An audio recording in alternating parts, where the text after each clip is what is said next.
Did you know that life will show you the way to go? It will show you the paths to take if you let it, or if you're paying attention. Life is always showing us the way. Excuse me, I'm getting over a cold, so at times I may sound a little winded. But anyways, yes, life will show you the way to go if you let it. So let me tell you a story. Many years ago, I had just separated from the military and I was working for a temp agency, and they had put me on assignment for a company that I had worked for before. However, this company had outgrown itself, and so the location that I was working at, they had relocated to a much bigger building, much bigger space. And so they needed someone to come into their old location and field people to their new location. So they chose me. So anyways, I worked this at their old location for maybe a month, I want to say. Just to field any calls that came through, or any people who, Kaita, good, how are you? Kila kita po? Kila kita fish? Indio.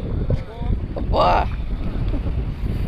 So I was the one who was fielding any visitors who did not know of the new location, or any phone calls that came through that were still coming to the old switchboard.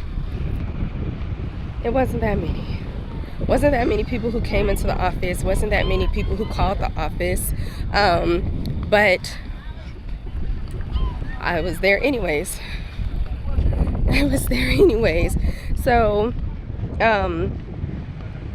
what I would do to pass the time was this. Like I said, this was many years ago. So I was playing Yahoo Spades. I was on Black Planet. I was in chat rooms.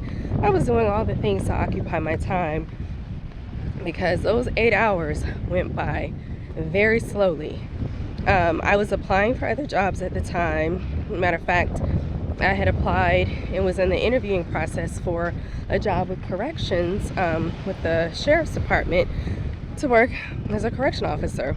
So I was in the waiting period for some things, but nothing seemed to be coming at the rate of speed that I would have liked. So I was just doing the same thing every day in, day out.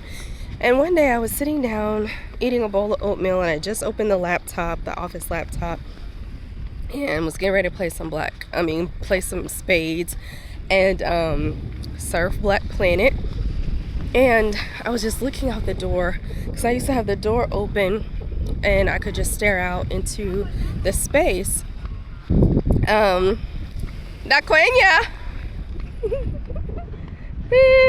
Da Quenya! Oh, you're here! Okay, I'll be back. Okay.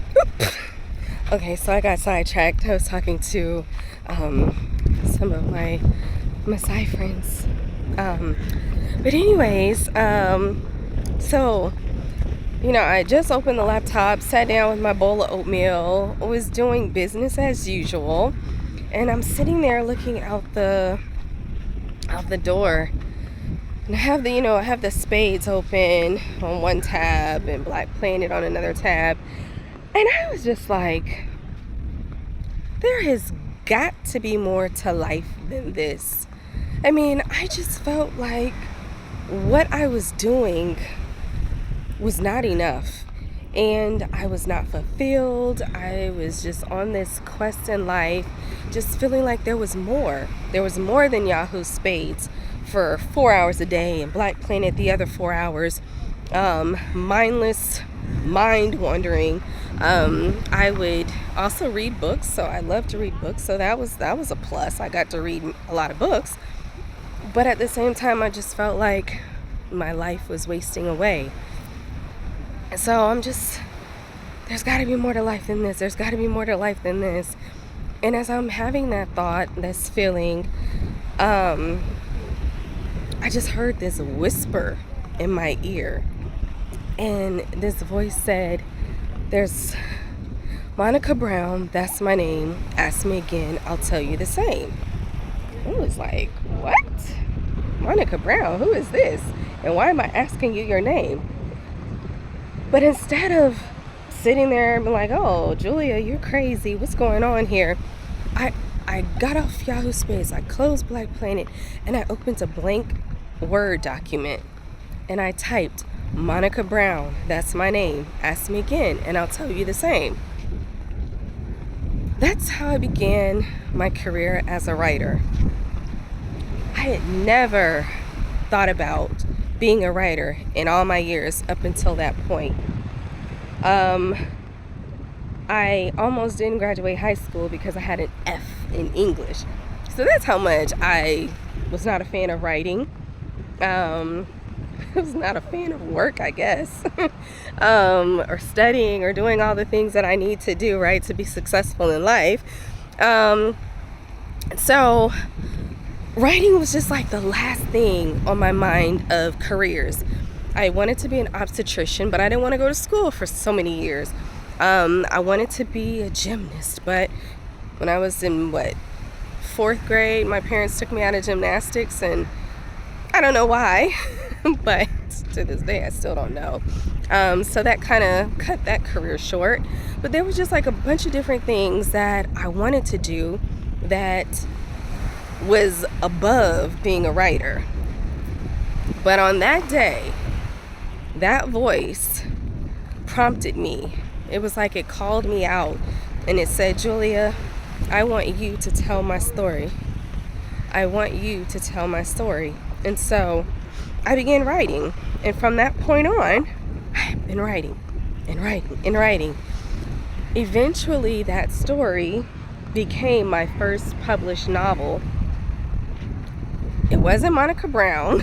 And that line, ask me my name, ask me again, and I'll tell you the same. Hold on a second. My nose is just tripping right now.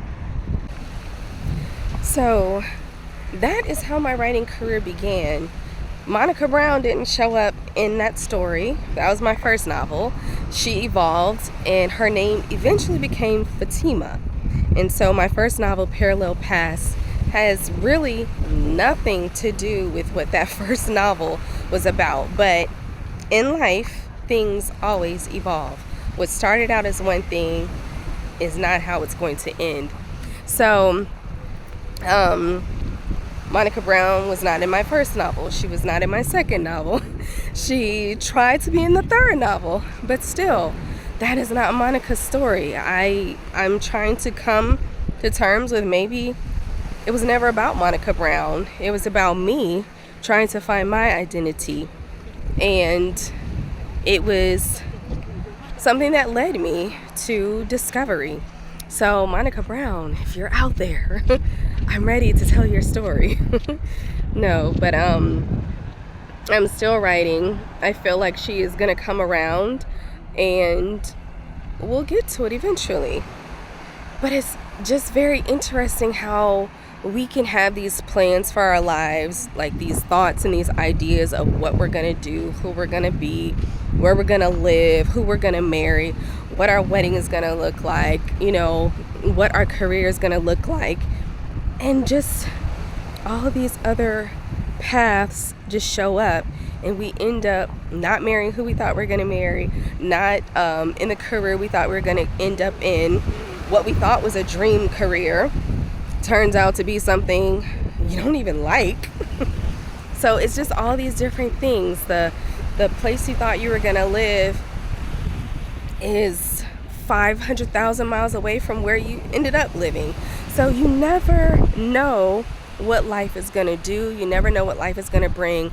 But life is always showing us where to go. It's always showing us in these little ebbs and flows, these detours, these other paths, these people that it brings into our lives. They're showing us the way, but we don't always pay attention for whatever reason. Maybe we're afraid of what direction it's leading us on. maybe we thought we've already tried that. I did it and I wasn't successful in it, so maybe that wasn't the way I was supposed to go. But maybe it was. It just wasn't the time, or you were supposed to do it a different way, or the people you were surrounded by weren't supposed to be there. So pay attention to your life. Pay attention to what it's trying to tell you, and see where it leads you. I know for me, boredom and just saying that there has to be more to life than what I was currently experiencing led me to becoming a writer. And I just wonder, what's leading you?